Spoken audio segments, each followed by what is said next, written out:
জঙ্গলে কাঁকড়া ধরতে গিয়ে বাঘে মানুষের লড়াই, আহত মৎস্যজীবীকে নিয়ে যাওয়া হলো হাসপাতালে। আবারও দক্ষিণ চব্বিশ পরগনা জেলার সুন্দরবনের জঙ্গলে কাঁকড়া ধরতে গিয়ে বাঘের আক্রমণে আহত মৎস্যজীবী সোনুরাম ভোক্তা। বাড়ি দক্ষিণ চব্বিশ পরগনা জেলার পাথর প্রতিমা ব্লকের জিপ্লোট গ্রাম পঞ্চায়েতের সত্যদাসপুর এলাকায় 5 জন মিলে নৌকা নিয়ে সুন্দরবনের জঙ্গলে কাঁকড়া ধরতে যায়। হঠাৎ করে রয়্যাল বেঙ্গল টাইগার ঝাঁপিয়ে পড়ে সোনুরাম ভোক্তার ওপর। আত্মচিৎকার বাঁচার লড়াই, কিছুটা দূরে থাকা অন্যান্য সহযোগীরা লোহার রড শাবল দিয়ে বাঘের উপরে ঝাঁপিয়ে পড়ে সহযোগী মৎস্যজীবীকে বাঁচাতে। আর শেষ পর্যন্ত সেই লড়াইয়ে সফল হয় মৎস্যজীবীরা। গভীর জঙ্গলে পালিয়ে যায় বাঘ। পরিশেষে সেখান থেকে নৌকা করে মৎস্যজীবীকে সরাসরি আনা হয় পাথর প্রতিমা গ্রামীণ হাসপাতালে। অবস্থার আশঙ্কাজনক থাকায় তাকে ডায়মন্ড হারবার হাসপাতালে স্থানান্তরিত করা হয়। বর্তমানে সেখানে চিকিৎসাধীন।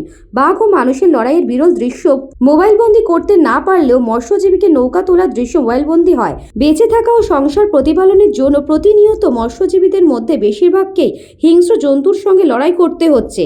কবে এই লড়াই শেষ হবে প্রশ্ন সেখানেই।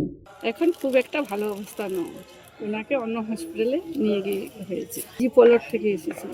আশা করি ঠাকুর একেবারে সুস্থ হয়ে যেতে পারে। বাঘ জঙ্গলে গিয়েছিল পেটের দাহায়, গরিব মানুষ তো, লোক নিয়ে মাছ কাঁকড়া ধরতে গিয়েছিল, ওইখানে বাঘে ধরেছে। এসেছিল, ঠিক আছে, ওই বিকেল 2টোর দিকে ওটা রেফার হয়েছে, 3:30 দিকে রেফার হয়েছে। আচ্ছা, তারপর জিপুলোর থেকে এসেছিলো। আচ্ছা, ও আমার নাম পিন্টু মাইতি, বাড়ি রামুঙ্গা, হসপিটাল মাধবনগর গ্রামীণ হসপিটাল।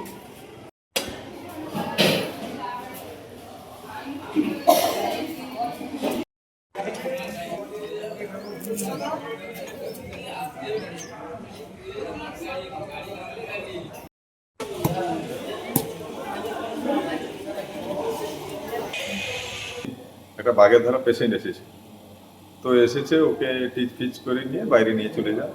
আহত ওর এইখানে বাঘ ধরেছিল, খাওয়া বসিয়েছিল, দাঁত ফাঁত বসে গেছে, সেটাকে ডাক্তারবাবু ওয়াশ করে টিচ করে এখানে যেহেতু হওয়ার নয় বাইরে পাঠিয়ে। দক্ষিণ চব্বিশ পরগনা থেকে Bablu প্রামাণিকের report, news Banga time. St. Augustine's Day School, Barakpur. Success for every child. Admission open 2026 to 2027. Contact number 900793 4555.